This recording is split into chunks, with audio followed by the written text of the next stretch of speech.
Welcome back to my channel. ఈరోజైతే నేను మీకు నా మార్నింగ్ వ్లాగ్ అయితే నేను మీకు షేర్ చేస్తున్నాను అనమాట. మార్నింగ్ లేవగానే నేనైతే ఈ అపార్ట్మెంట్లో ముగ్గులు అయితే పెట్టాలి. అయితే ముగ్గు పెట్టేసి తర్వాత పాలు తోడేసి మా అమ్మకి పాలు కాచేసి పిండిలు అయితే లేవు. ఈరోజు టిఫిన్స్ అయితే బయట తెప్పించాను.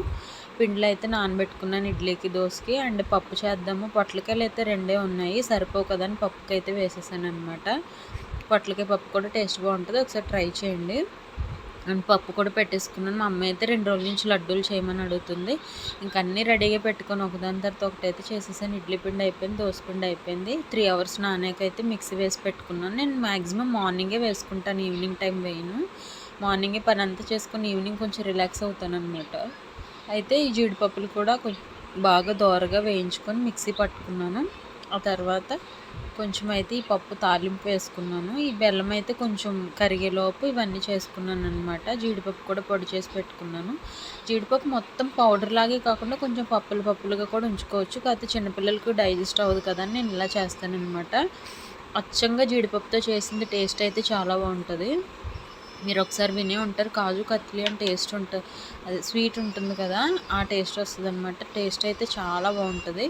మా అమ్మాయికి చాలా ఇష్టము. కొంచెమే ఉంది బెల్లం అని కొంచెమే చేశాను. సరే ఎక్కువ బెల్లం తెప్పించినప్పుడు బాగా వివరంగా మీకు షేర్ చేస్తానన్నమాట. చూసారు కదా, ఇవైతే నేను కొంచెం లేట్ చేయడం వల్ల ఏంటంటే ఉండలాగా రాలేదు, కట్ చేయడానికి రాలేదు. ఇది గుల్ల మైసూరుపాకు ఉంటుంది కదా, అలా కట్ అయిపోయాయి. ఇంకా అలాగే చేశాను అనమాట. ఈ పప్పు కూడా తాలింపు వేసేసుకున్నాను. తర్వాత అయితే ఇంక ఇవన్నీ చేస్తే ఎప్పుడు పప్పు చేసినా కూడా నాకైతే స్టవ్ దగ్గర అయితే పొంగిపోద్ది. దీనికి ఏమైనా టిప్స్ ఉంటే చెప్పండి కామెంట్ సెక్షన్లో. తర్వాత మా అత్తయ్యకి అయితే కాఫీ కలిపేసి ఇచ్చేసాను అనమాట. ఆ తర్వాత నేను చూపిస్తాను కిచెన్ అంతా ఎలా అయిపోయిందో. ఈ ఐటమ్స్ అన్నీ గబా చేసేటప్పటికి నాకైతే 10 అయితే అయిందనమాట. చూసారు కదా, ఇంక ఇదంతా క్లీన్ చేయకపోతే నాకు ఓసిడి అయితే పెరిగిపోద్ది అనమాట. ఇంక ఇవన్నీ కూడా క్లీన్ చేసే ముందు నేను మా అమ్మకి ఏది చేసినా కూడా అన్నం పెట్టేటప్పుడు కూడా నిమ్మకాయ ఉంటే కంపల్సరీ నిమ్మకాయతో వాష్ చేసుకొని నేను చేస్తాను.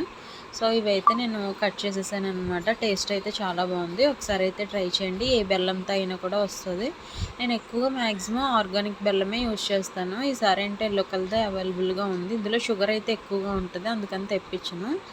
కానీ ఇంకా అదే ఉంది కదా అని చెప్పి దాంతో చేసేసాను అనమాట. మా అమ్మాయి అడుగుతుందని. ఈసారి అయితే మంచి బెల్లంతో చేసినప్పుడు మీకు షేర్ చేస్తాను.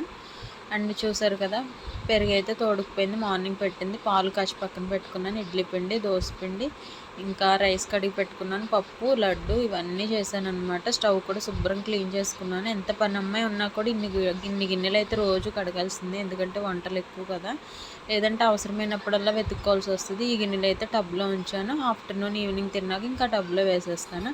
ఇంతటితో ఆగిపోదు. మా అమ్మాయికి స్నానానికి నీళ్ళు పెట్టి ఈ లోపు అయితే ఫ్రూట్స్ అయితే కట్ చేసి ఇచ్చాను అనమాట. మరి వర్కింగ్ ఉమెన్ ఎలా చేస్తారా అని ఆలోచిస్తాను. మీకు నచ్చితే మాత్రం తప్పకుండా సబ్స్క్రైబ్ చేయండి.